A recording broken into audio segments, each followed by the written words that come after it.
Lots going on in the world, and we'll be talking about that here on Pod TV and hear what folks' reaction are to a number of these stories and everything like that, or what their reaction is, I should say, and everything like that. But Gulf countries want Trump to end the Iran war, but not yet, officials say, and that's being reported by the Washington Post. Trump says Iranian negotiators better get serious soon before it's too late.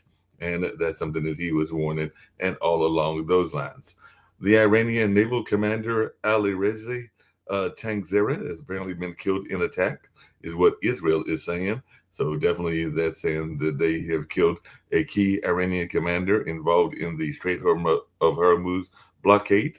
So definitely we'll see how this plays out as well. And Trump is repeating claims that Tehran is begging for a deal. We'll see if that's the case or not the case, and all in that space.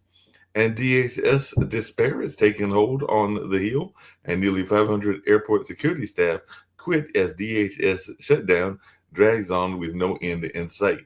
So definitely that is something that is being taking up a lot of the news as people are trying to figure out what they're going to do in terms of their own travels and all in that space. So a lot of people are paying attention to this story and seeing how it is impacting their own lives and what they might be doing in reaction to it and all in that space. So definitely that is something that folks are talking about on the international scene. Uh, Dame Sarah Mullally has been enthroned as the first female archbishop, and all in that way. So that's definitely something that people are talking about as well. For the first time in more than 1,400 years, the Church of England gets a woman leader. So Kate Middleton and Prince William step out for a historic ceremony installing the first female archbishop of Canterbury. So definitely that's something going on the religious side and everything like that. Iran war apparently is deflecting attention from Ukraine as it emboldened Russia starts a spring offensive. So that's something that people are talking about as well. And some folks are asking, is Iran cashing in millions from the Strait of Hormuz blockade? So definitely, even the Washington Post is reporting how to make the Strait of Hormuz irrelevant. And the New York Times is saying how blocking oil and gas from leaving the Strait of Hormuz ripples around the world. And I know I was watching a story earlier today where they're talking about its impact on the fertilizer market and a number of other markets as well. And in Denmark, it's all about the pigs. That's right. Greenland's Independence Party wins seats in Danish parliament at a key moment and all along those lines. And Denmark's Frederiksen is bruised in the election as voters put Trump's Greenland ambassador and everything like that. So that's something folks are talking about as well. Dames who lit up outside White House, real winner of the elections, is what the Financial Times is saying, and all in that space. G7 allies meet against backdrop of wars in Ukraine and Iran with unpredictable U.S. So Iran war is a catastrophe, G7 ministers warn, but there's little they can do to stop it. And Rubio plans travels to France to sell Iran war to skeptical G7 allies. So we'll see if this works or not when he goes to France and everything like that. And Turkey-operated tanker carrying Russian oil struck by a naval drone in the Black Sea. So that's something that folks are talking about as well. So a tanker carrying Russian oil was hit by a drone in the Black Sea near Turkey and everything like that. And humans had dogs before they had farming, is what ancient DNA is confirming. Dogs were widely distributed across Western Eurasia during the Paleolithic age and everything like that. So that is definitely something that folks are talking about as well. So apparently dogs have been there, so they became man's best friend for earlier than thought, is what scientists are finding. And definitely this is some interesting news from the world of pets and everything like that. And Iran's missiles pierce Israel's defense, raising doubts about interceptors. So Israel's air defense strains under Iranian cluster assaults. And what are Iran cluster munitions that are penetrating Israel defenses? So that's something that folks are talking about as well. And Belarusian President Lukashenko arrives in North Korea for talks with Kim Jong-un. So Putin's allies, Kim and Lukashenko, are meeting and all in that space. So they're going to sign a friendly friendship treaty in North Korea. So we'll see how this plays out on the world stage as well. And then Italy's opposition sees its chance to beat Meloni, but it needs a leader and a plan. So A high turnout as Italians vote in justice referendum, and Italy's justice referendum becomes a key test for Prime Minister Melani's leadership. So Giorgia Melania has finally suffered a defeat, and we'll see how this plays out in the European world and everything like that. 11 Palestinians evicted after court found Jews owned their East Jerusalem home. So they just got evicted. Israel forcibly displaces more Palestinian families in East Jerusalem. And that's definitely something that is going on in the world as well. And definitely, it looks like Russia sought to blackmail U.S. using intelligence to Iran, Zelensky says. So Zelensky accuses Russia of blackmailing the U.S. over military intelligence amid the Iran war. So Putin offers to stop sharing intel with Iran if U.S. cuts off Ukraine. So it sounds like they might be having a tit for tat matches and everything like that. And Air Canada CEO was criticized for English only condolence messages. So Mark Carney rebuked the Air Canada chief over English only crash message and everything like that. So Air Canada CEO issued an apology over the English only message, because we do know that there are some provinces there that are French speaking and everything like that. And mayor sorry for Jewish ambulance arson attack post. So this is in the UK. UK police arrest 2 men in arson attack on ambulance belonging to a Jewish charity. So this is a charity that was attacked as well. So we're going to bring in the Rick and see what he's got to say about it. X say they're neutral on the social ban for teens. I know there was a major case, and this was in London in the House of Lords, which again supports UK social media ban for under 16s. But I know even here in the US, I think both Meta and Google took a big court loss and everything like that. So they might have to pay millions and all, but they are $1 billion company, so that might not impact them all that much, but they did take a loss and everything like that. So what are you hearing? You're there in the West Coast, Rick, about this loss and everything like that, because you're in the West Coast, so you might have a better. Sorry, you were freezing, so I missed the topic. Was I freezing? I don't know if maybe I was freezing during that time, but I was asking you what you were hearing about the suit that was won by some parents against Facebook and Meta and everything like that. The decision that it's addictive. Yes. I haven't read the details, but it certainly is. I've certainly been addicted to going on Twitter and arguing with a-holes all day. Though I save myself a little bit of angst by just muting a lot of people. But still, but yeah, they were saying it was addictive to kids, and there was no warning. Because they're warning on cigarette labels. So I guess they want warnings on this as well. And then I did see that in the sports world that they're going to go up to 30 teams. So they've already agreed to get Seattle, which will be a return, because they used to be the Supersonics before they became the Thunder, which is what they currently are. Well, and they're also the team in Vegas. The NBA is currently 30 teams. So are they going to? Well, maybe it'll be 32. It'll be 32 then. Okay, 32. All right. They're expanding. So they'll be the same as the NFL is 32.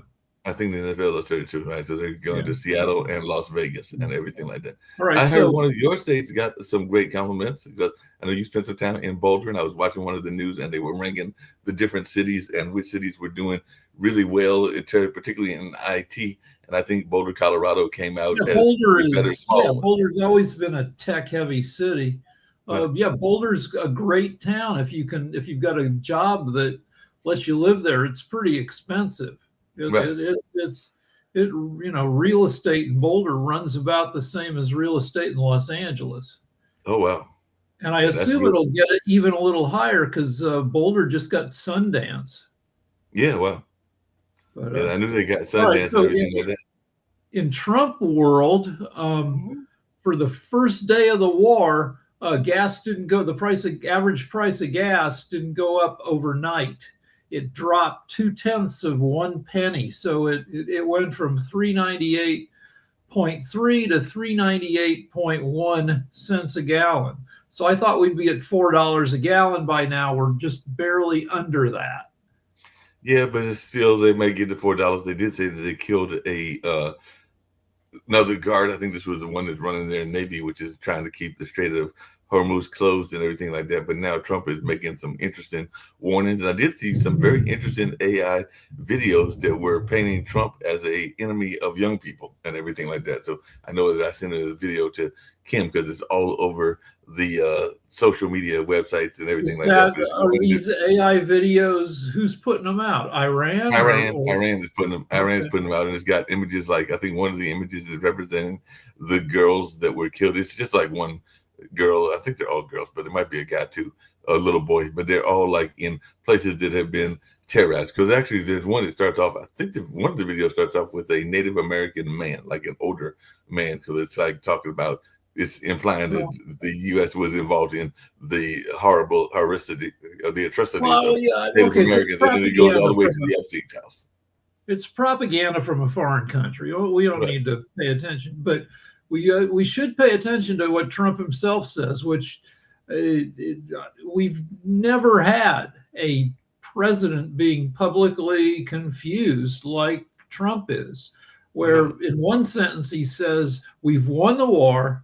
In the next sentence, he says it's not a war. He's I think this is day 26, and he generally fails to state clear objectives, and he can't even agree with himself about whether we're at war or not.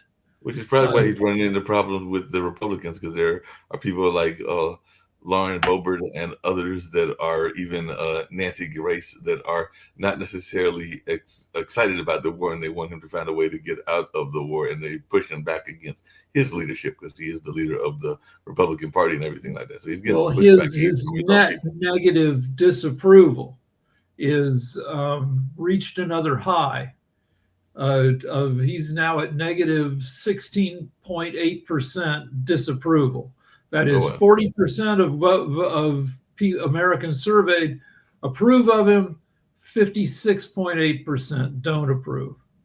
And it makes you wonder who's still approved. Well, we know his approval of a MAGA is, the half of Republicans who consider themselves MAGA, his approval still at 98%.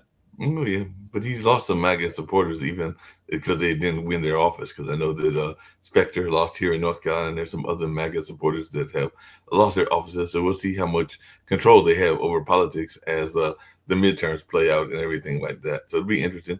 One of your favorite topics was in the news. That was robots and everything like that, because apparently they were doing a tech conference, speaking of Trump, in the White House, and Melania came out with a robot, just kind of like showing the impact of robots on life. So she came out with a robot kind of like being her chaperone and everything like that. So and they greeted the wife of the French president and stuff.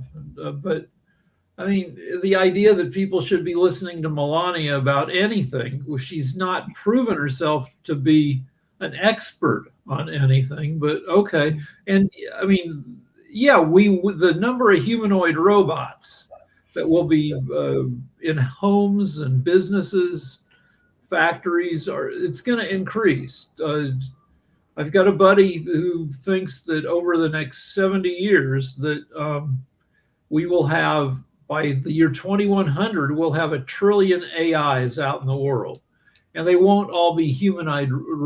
It could be your toaster that tells you, or your refrigerator. They won't be conscious. They won't be like, your refrigerator won't tell you that it's feeling nervous today. Your refrigerator will just say, you need to get more cottage cheese or whatever.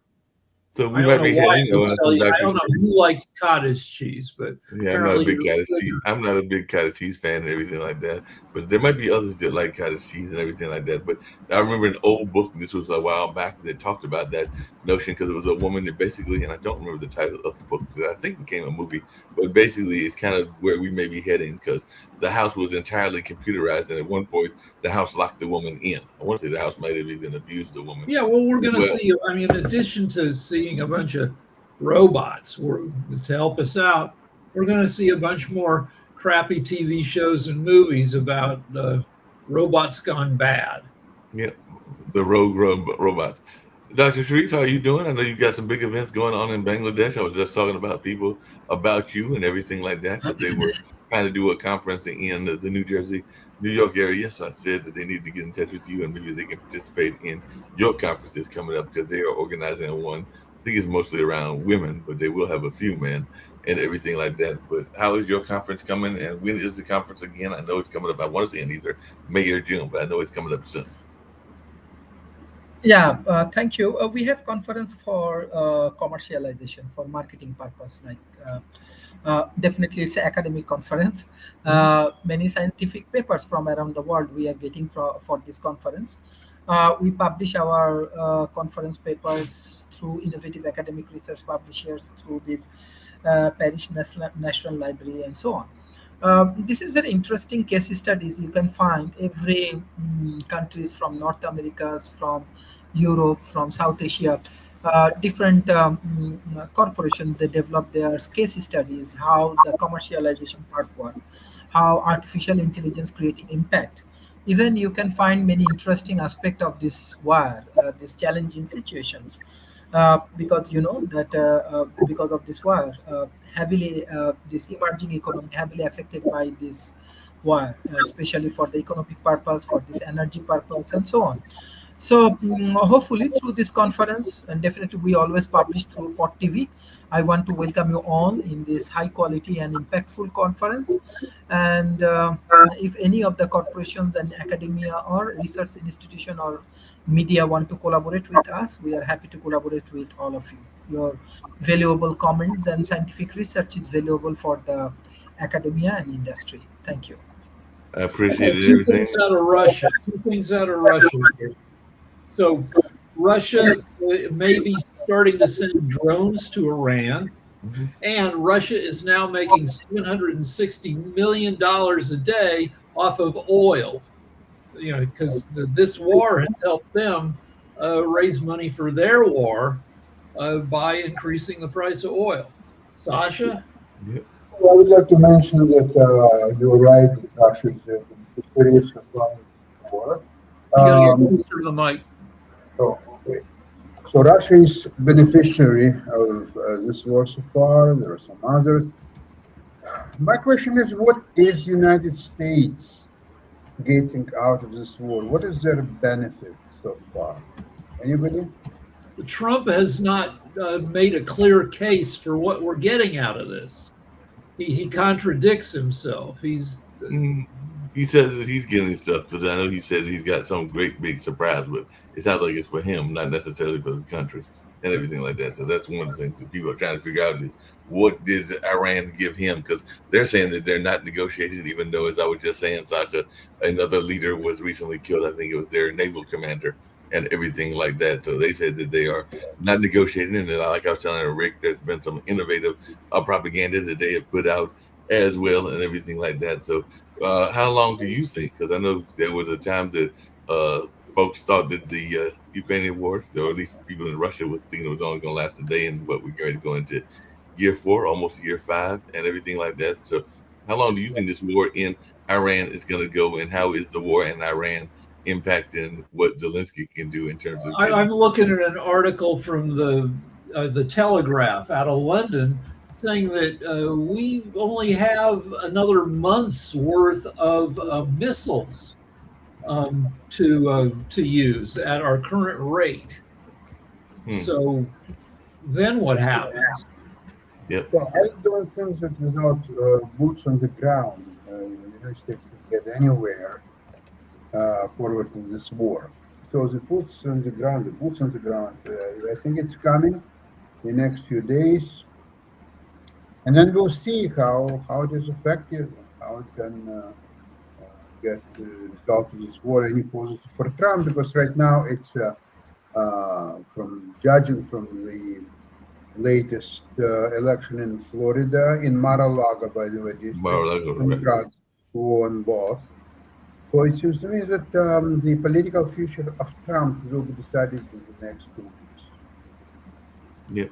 Well, he even before the war, the Republicans were projected to lose 28 seats in the House, and if they lose as few as 3 seats, they will lose their majority, and the Democrats will take over the House.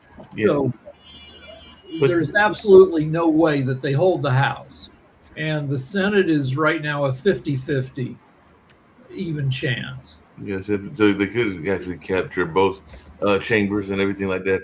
Sasha, I know in the past you talked about being a fan, not just in the U.S. but in Canada, of military service, and I know you served in the military yourself and everything like that in Russia and other places. But it looks like they're going to have not so much a draft, but that they're going to get older soldiers. I did watch a news story where they said that they're going to get U.S. soldiers that are now going to be up to the age of like 45, I think.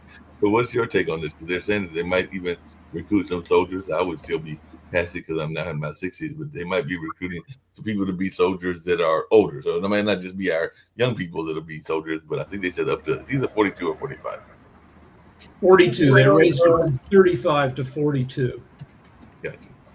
Okay, in Israel, people as old as 55, they are going through every year through training, through preparation. Therefore, Israel has such a great army because they basically almost all men's population is one way or another participates in the military service, preparation, and so on. Maybe you should take your time and watch once again a very good movie back, I think it was 1982, by the name Officer and the Gentleman. Mm-hmm. It's Richard Gere. Yeah. That movie shows you the difference between himself, who came into the army as a young, selfish man, trying to get above everybody else and give some kind of money here and there, where he became a team player. He became somebody that people could rely upon. So he, after the service, he was completely changed man. He became a man. Before that, he was a capricious boy. He was nothing. And at the end of the movie, you see a real man, an officer and a gentleman. Yeah, it's definitely a classic movie. There's no doubt about that. It's a plus. So the Organization for Economic Cooperation and Development, which is an international organization, has come up with its updated inflation forecast. And its forecast for the U.S. has gone from 3% inflation to 4.2% inflation for this year, obviously based on the war. And so, yeah, this is, a well-regarded international organization. I think that's conservative. I think we'll be at 5% inflation at some point this summer.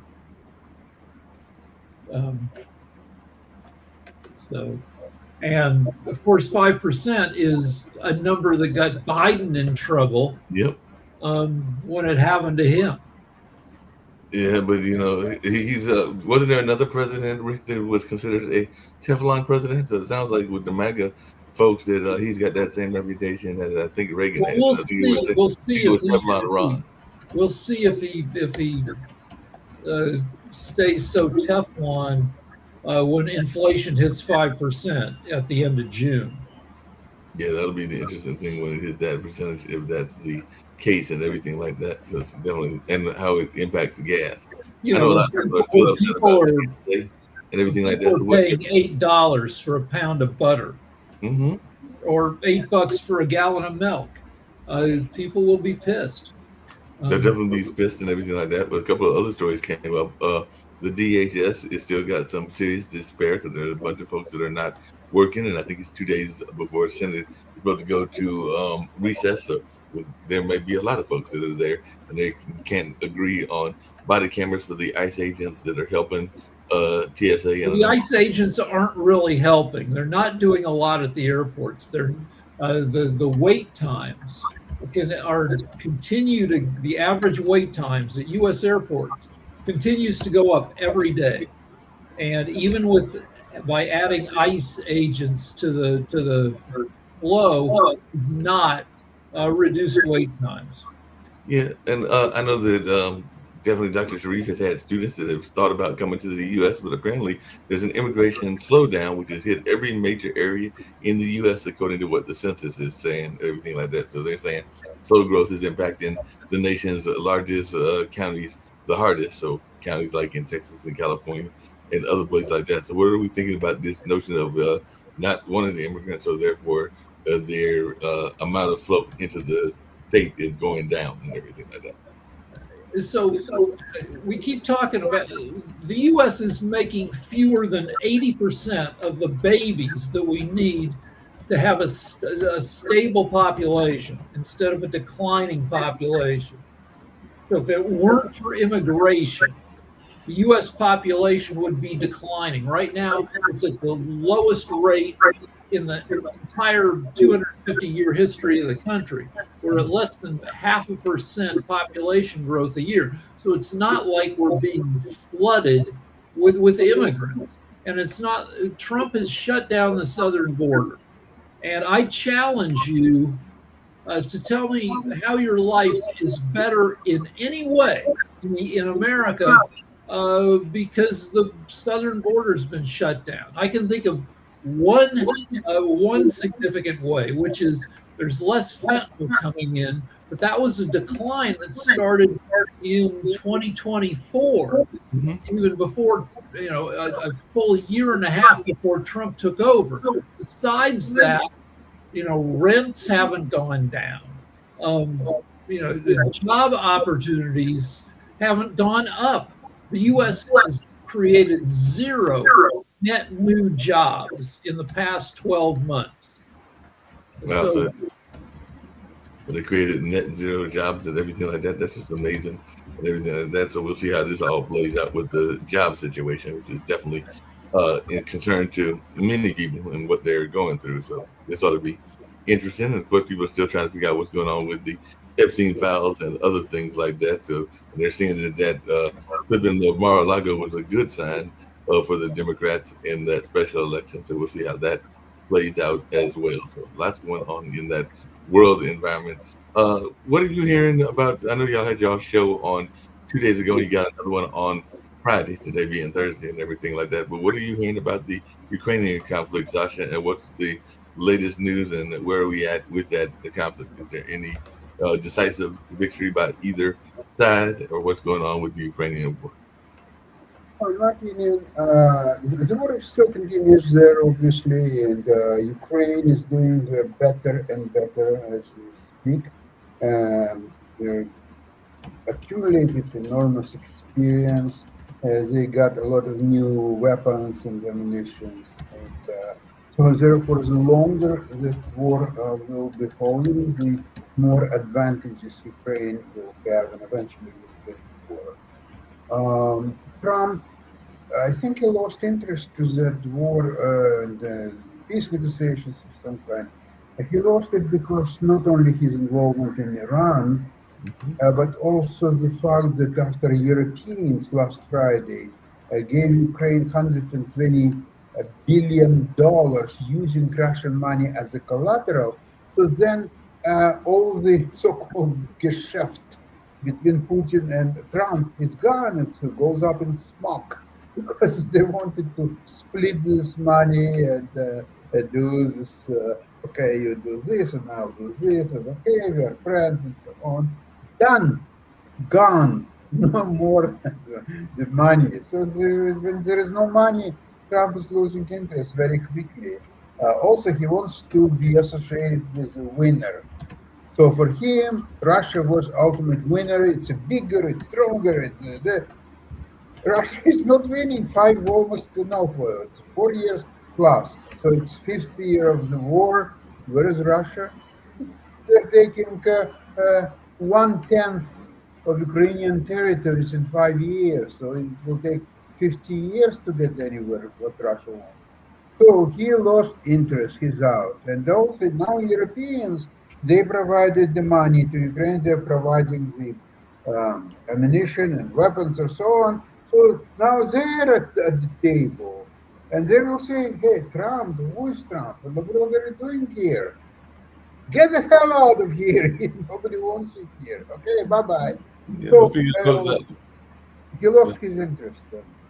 Yeah, speaking of folks not wanting him and everything, apparently Hungary is getting involved again and everything like that because they are apparently having a deal with Putin and everything like that because they are definitely trying to, I guess, support their friend and all along those lines. So, what's your thoughts on that whole notion? Because they're saying that they're going to cut natural gas supplies to Ukraine until Russian oil deliveries resume. So, unless Trump delivers and other countries deliver oil to Russia, they're going to cut delivery to Ukraine. So is this going to be a major blow to Ukraine, or do they have enough natural gas and other gas supplies?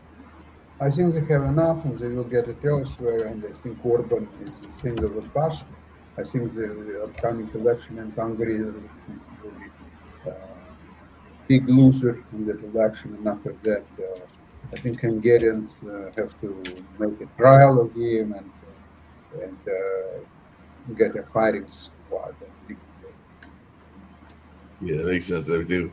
What are you finding in the news, Rick? Because I know you're probably looking. I'm looking for approval numbers for the war right now, and the approval for the Iran war has dropped to between 35 and 37%, according to recent, polls taken in the last couple days. So 35% approve, 54% disapprove, leaving about 10, 11% just not knowing what they think. Yeah, that makes sense. Hey, Sasha, getting into another part of the world that you are involved with and everything like that, because apparently one of the CEOs of Air Canada got in trouble because he delivered the condolences only in English because there was that major crash and everything like that. But I don't really hear that much about plane crashes the way you hear about it in the United States. Or does Canada have a more tightly secure safety measures than the U.S.? Because I know you travel a lot. You've gone to the islands, you've gone to Europe, and I'm pretty sure you probably fly regularly on Air Canada and everything like that. So can you tell us a little bit about their safety protocols? Because right now we're dealing with TSA and stuff like that, but I don't know how Canada is to travel by plane. Yes, I travel by Air Canada quite a lot, and it's not the best airline, I must say. It's a reliable airline. It's good enough to provide, I'm flying very often in business class, so they provide reasonable service, I wouldn't say. Of course, if you fly by, for example, Singapore Airlines, you'll get much better service. You fly, even Lufthansa, the A350 plane, it's absolutely fantastic device. It's 10 times better than Boeing Dreamliner and all that stuff. So A350 Airbus is 10 times better plane. When you're flying there, well, I'm talking about business class. I don't know about economy. In business class, you don't have to even talk. You can whisper and people will hear you. That's what a great sound isolation is in that plane, and the economy is great, and the food is great. I mean, everything is great for that. So Air Canada, okay, it's okay airline. It's in the middle, maybe even in the lower segment, what I would say. But it's okay. It can do the job. It does. So it's and sometimes you have to fly Air Canada because there are no other alternatives. Because Air Canada completely controls the Canadian market. It's almost monopoly. I mean, WestJet. There are a couple of other airlines, but they do control the Canadian airspace. So sometimes you just have to use them because there is no alternative. But they're not that bad. They're sort of middle ground and everything like that. I have a sports question for Jatovi. Oh, I was actually going to ask you something else as well, but go ahead and ask your sports question. So I barely know sports, but I like LeBron because he's in LA and because I'm old and he's old. But it looks like his game has changed. It looks like he's playing some kind of wily old man basketball where he's taking fewer shots, but his assists and rebounds are at a high level. So it looks like his knowledge of the court and where he can anticipate where people are going to be better. So is that a deal? Is this a renaissance of LeBron in a new role? You're muted. So LeBron is playing on a team where you have Luka Doncic, who is a scoring machine. That's what Luka does. He just shoots the ball. So LeBron doesn't have to shoot the ball anymore or take the lead role in scoring. That's what Luka's job is. He doesn't even have to take the secondary role because that's what Austin Reeves is. He's that secondary shooter. So that takes a lot of weight off of him. And he doesn't have to use his body as much as he did when he was younger. Right. So it is a much more old style or an older person game on the NBA court, just the same way Michael Jordan did. But the problem was when Jordan went to Washington, Jordan was old. And Washington had nobody around him. So he still had to score. And so it made Jordan look a lot older. It also wore in his body a lot more. LeBron doesn't have to do that. Kevin Durant right now is stuck in that same situation in Houston. Kevin Durant is a scoring machine. He's always been a scoring machine. And in Houston, they brought him in to being a scoring machine. He's old too, but he's still scoring, but it's not at the efficiency rate, or he's not playing at the efficiency rate as LeBron, and it doesn't look as stylish, and they aren't winning as much as LeBron is because LeBron has a whole setup around him that's more catered towards that. It's the same thing when Tom Brady went to Tampa Bay after leaving New England. Tampa Bay had a great setup around him, so he doesn't have to do as much as he did in the past. And so he had a lot of extra help. So he could play the old man game and still get away with it and still look fabulous playing the old man game. But once you started getting hit, and Tom Brady started getting hit, and he looked rattled really quick. Once LeBron had to, earlier in the season, before they started going on this streak that they're on right now, once LeBron had to take the lead role in scoring, the Lakers looked like trash. They really did. All right, another LA team, the Dodgers, they're going through a three-peat. I think the Dodgers have spent more on their players than any other team. And we know like the Yankees used to do that. So will they three-peat, and is it bad for baseball? I don't think it's bad for baseball. I mean, it is and it isn't. It's an unfair situation for being in that market. So it's trying to balance out across the smaller market teams that don't have the same amount of money or the same amount of capital to spend on these big name players. So the Dodgers, the Yankees, the Red Sox, they're always going to get the best players because I've heard the opposite argument too, saying it's not the Dodgers who are bad for spending all this money because it's money they make from their franchise, and it's really the cheap little franchises who just pocket the profits and don't turn them back into the team. Well, that's the difference between a smaller market team and a big market team. The big market team, you have a huge fan base. You're going to make a ton of money.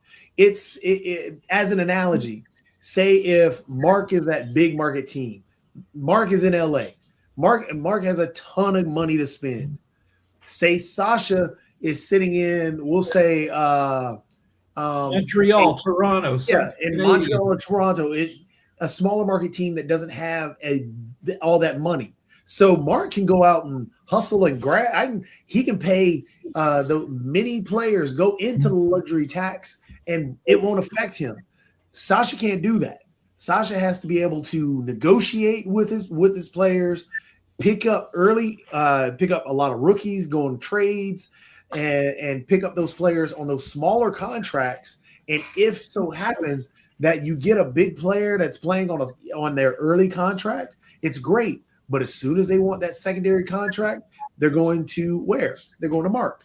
So now this player that you had that's dominating, we'll take Vlad Guerrero, who's playing for Toronto, and dominant player. But the thing is, if he's going to want a big time contract, he can get $500 million from Mark. He can't get $500 million from Sasha.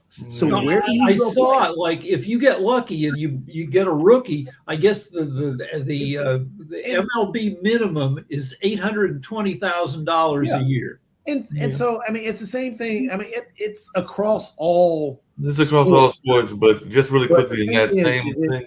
it once you have the NFL who's done a good job about handling the profit share, being able to distribute the money across different teams. Like the Cowboys, that's the most expensive franchise across sports. The Cowboys, big time fan base and everything. They haven't won a championship since '96, and they probably won't win one this year. But the thing is, what you're talking about in terms of how they spend their money, that's what the Cowboys are running up against, is how they spend their money and how they get their talent. But Seattle, as you see, which is a smaller market team, can spend the money a little bit more wisely. But in the sports that don't have that same style share, you have players and individuals that get tons of money, but the competitive balance is a little bit off. It's not as equal. Yeah. All right, That's so what's going to happen in Mark college. had a question. NIL. No, I just had another quick question to tie into that and everything like that, because I understand that they have a new contract with women's sports and everything like that. It's going to make the women get even paid more. And I think that just recently came down and everything like that. So do you hear something about that, Jatovi? And also you talk about three-peats. Dawn Staley, I know she's got some serious competitors with Connecticut and some other teams, and they're in their Sweet 16 and everything like that. So is there going to be a four-peat? Is Dawn going to be able to repeat, or is Connecticut going to knock them out? So since I'm in that arena, I'll leave that alone. But in terms of the women's pro, it is good that they've made a deal where the salary caps go higher, Right? And the max salaries. A'ja Wilson, she is the best player on the planet, and honestly, it is so great that she's finally getting paid more. And I hope the salary cap continues to rise, because as women's sports continues to grow, more investments go into women's I was just looking at her. A'ja Wilson is a phenomenal player. I'm looking at her. Last year she got paid $200,000, which is ridiculous. But next year she's predicted to get paid $1.4 million, which is still trash in terms of what she does. And so as women's sports continues to garner more investment, and people start to see that women's sports is actually a great thing to watch. Women's basketball is fun.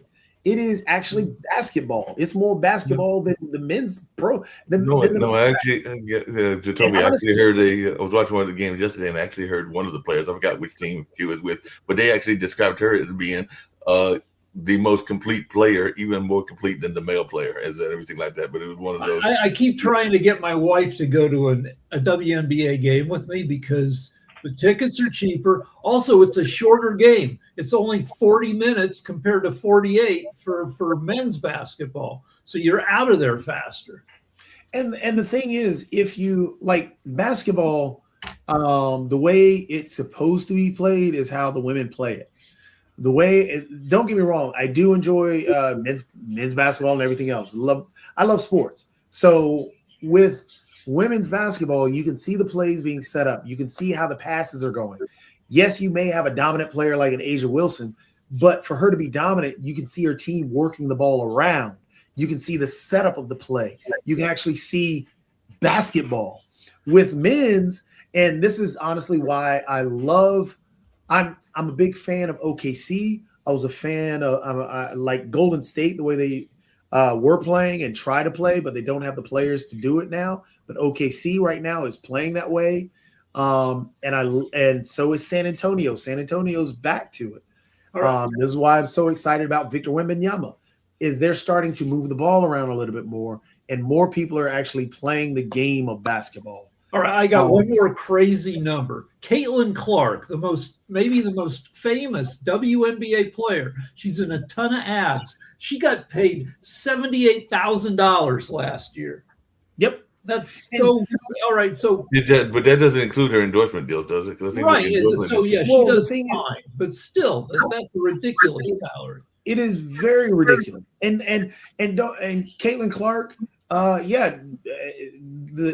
she was able to bring in a lot of casual fans into it, the same way, in a similar way that Steph Curry brought in a lot of fans, because it was the average person that they looked like. Caitlin Clark wasn't this big, it wasn't, this dominant player like Cheryl Swoops or the others that are out there. But she just looked like your average player, and she became that. It gets a negative connotation when you say this, but she became that great white hope. A lot of people looked at her and saw her in a different light. Then it became, it sparked, it was a racial battle, and it still happens between Caitlin Clark and Angel Reese in terms of fan bases and stuff that brought people in. There's never really been there have been some rivals in women's basketball, but nothing to the extent. All right, I have a different area of nonsense to talk about off a drudge, which is, we've been talking about the U.S. and a bunch of other countries have a baby shortage, and we know Gen Z is having less sex. And according to this study, if you have less sex, you have lousier sperm. But if you don't recycle your sperm at any kind of rate, the old sperm you have sitting around does a worse job of getting people pregnant. So less sex leads to fewer babies, for not just because you're not putting sperm into somebody, but because your sperm is crappy when you do put it into somebody. And the eggs might be getting crappy as well. We don't know what's going on with the women's bodies. That's the men's bodies that you're talking about and everything like that. I was going to come back to sports just for a minute. Everything that I had a question about Canada for you, as well as the trophy and everything like that. But I did hear an interview with Tiger Woods where he's realized something that everybody should realize. It's just a fact of nature, because apparently he's realizing that you get older. So he was actually saying that he knows that he's getting older and that he's hoping to make it to the Masters. Tiger Woods wrecked his body. The way that he used to. Tiger Woods wrecked his body, his strength. Golf is not a natural thing to do with your body. And if you hit the ball as hard as he did for as many years as he did a lot of damage. And then he crashed his car and almost lost a leg. Right. So he's got a lot of, he's almost 50 years old now. Yeah, he's in his late 40s. And if you watch him play, sometimes he can get 2 good days in a tournament. Good on Thursday, good on Friday. By Saturday, he's falling apart. Yeah, and he also was somewhat of a player, and we know that that's been an issue. Well, that doesn't play into it. It's what Rick is talking about. Yeah. The big thing what Tiger Woods did with his body. When Tiger entered into golf on that major level, Tiger was doing stuff to keep himself on top that nobody else was doing at the time. And he truly did put his body through hell. I mean, the dude did everything to make sure that he was at top of his game. Training with the Navy SEALs and all this other stuff. Yeah, the dude did put in work. And when that car accident happened, it caught up to him. And he's in a way, he's the opposite of LeBron. LeBron is known to spend about $1 million a year on body maintenance, and he has a warm-up before every game. I don't know exactly what he does, but it's a 3-hour warm-up. I assume it's exercise, it's stretching, it's probably meditation, and he does it so he can continue to play. And if you look at him lifting weights, he's as strong as an NFL player. Mm-hmm. And he's got a full medical chef, this huge staff just devoted to keeping his body from getting destroyed. Yep, that makes sense and everything like that. Speaking of sports and other things outside of sports, Sasha was talking earlier about Air Canada and everything. When you travel to Canada to visit your relatives and everything, do you go by plane or do you go by just strictly car? And what is your suggestion for the planes that you think are going the opposite way, America to Canada and everything like that? I mean, we typically drive. Okay. We'll take the 15-hour trip. We cross over either the Peace Bridge or the Rainbow Bridge right there. Usually the Peace Bridge is the easiest way to get across because it's not as busy. If you go to the Rainbow Bridge, that's where all the tourists are. If you go a little bit further, there's actually one of the more construction style truck bridges where you hop across and you land. There's a little island that you go on and then you go on another bridge. But yeah, we just drive, and it's only to get to where they are. It's only about 15 hours. It's not too bad because we'll stop in Beckley or either Beckley, Washington, right there. Not Washington, D.C. There's Washington, Pittsburgh, or Washington. Yeah, it is Pittsburgh. Or Pennsylvania, I'm sorry. And we stop right there and just keep going straight up. If you have a U.S. trip, if you have a trip that leaves from the U.S. and it's less than 500 miles, it probably makes sense to drive it now because airport wait times 4 to 6 hours. Like Vegas is 300 miles. Normally it's a 45-minute flight. But when you factor everything else in, it's a 5-hour drive. You might as well drive. And when you get to Vegas, you've got your car. Yep. That makes sense. Honestly, that's one of the reasons why we drive. I mean, it's not that bad of a drive. When you start, for me, once you start to get to the 20-hour range, then yeah, it's ridiculous. Yeah, but driving 15 hours isn't too bad because, yeah, I mean, we hit Toronto in about maybe 12 hours because the way we take wrapping around Lake Erie. And Sasha, I'm sure you've driven that route. Yeah.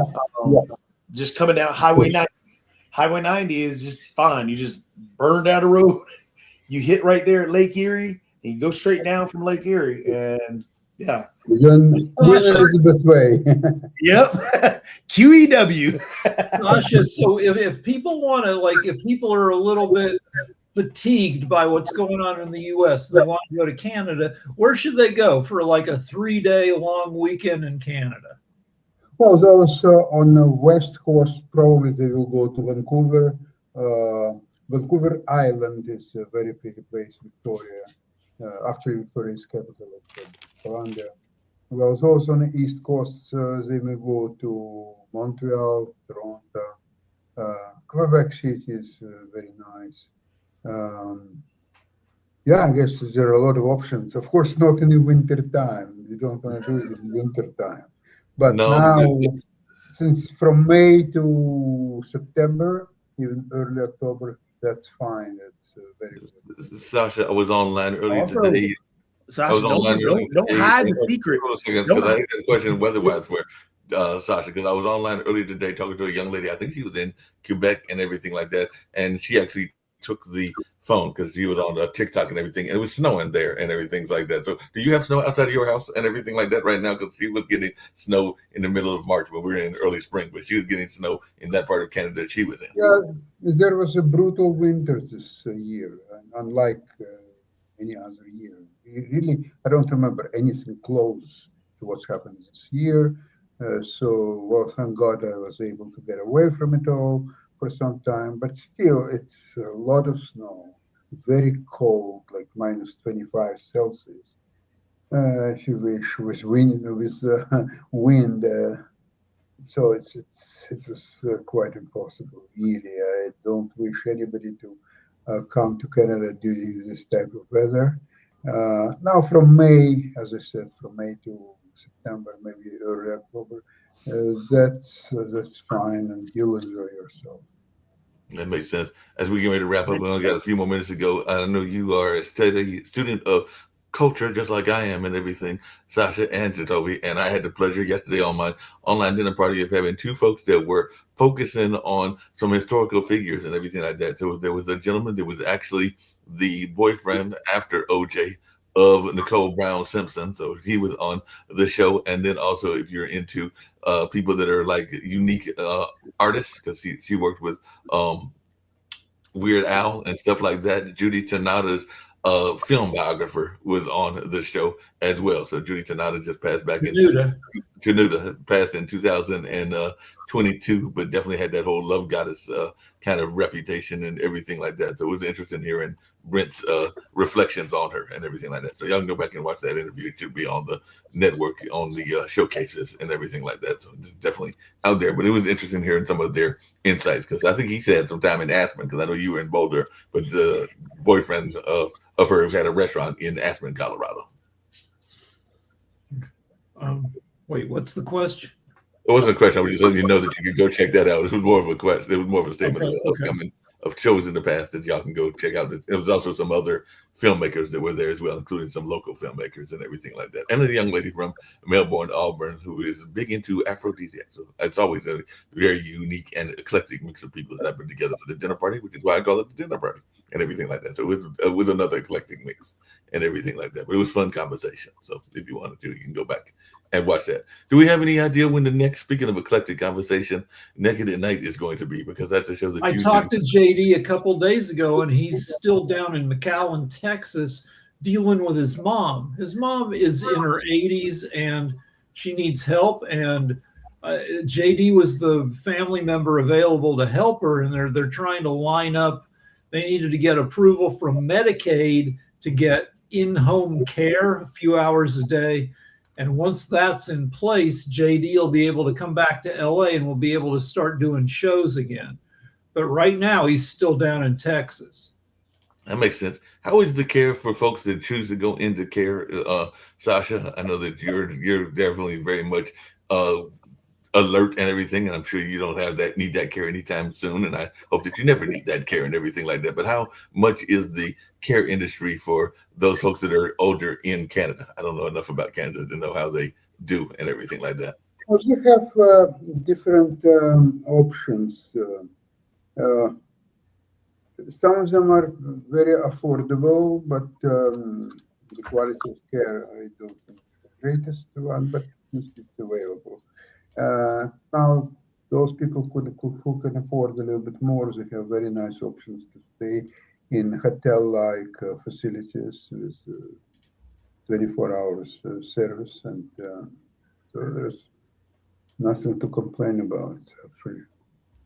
That makes sense. It's good to have that kind of care and everything. Is it part of the government care or the good health care that y'all get, so they are able to get some discount fees if they get that kind of care in Canada? That is. You cannot discount. No, it's pretty well market driven. You see, the care is not essential. I mean, Right. It's not every person really need it. A lot of people don't need anybody's care, and they're just dying without any other care.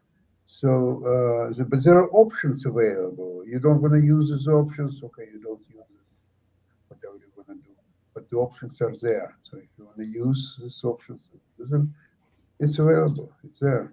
Yeah, that makes sense. The last thing I was going to bring up, and this for everybody, and we can also talk about it on tomorrow or maybe even World Politics later today, if we all get together for that show, is apparently, Rick and everybody, there is a new strain of COVID that is out there. People think COVID is done, but apparently there's a new dangerous strain. I think it's BA32 or something like that, but they are saying that there is a new strain out there that folks need to be cautious about, because apparently it is not as able to be attacked by the current vaccines as is already. There's always a new strain coming up because viruses are sloppy when they reproduce.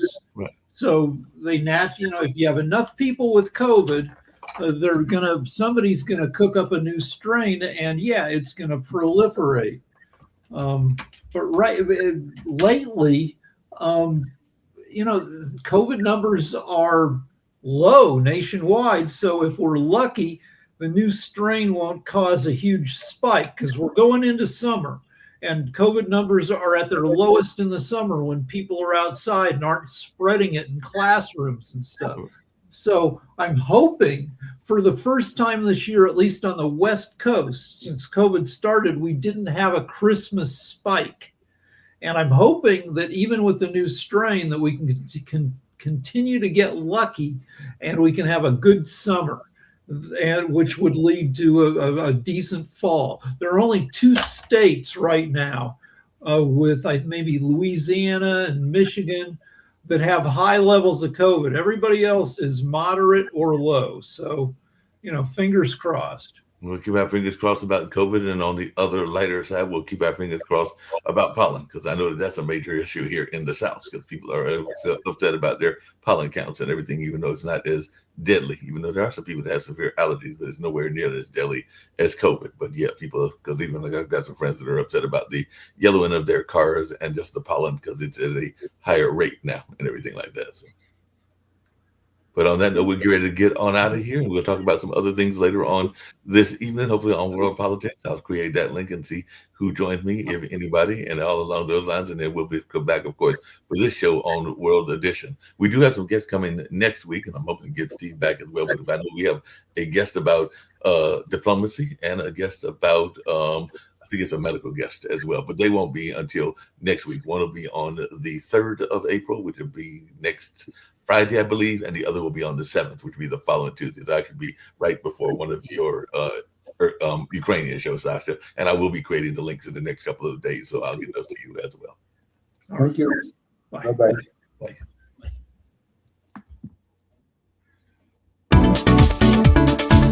Bye.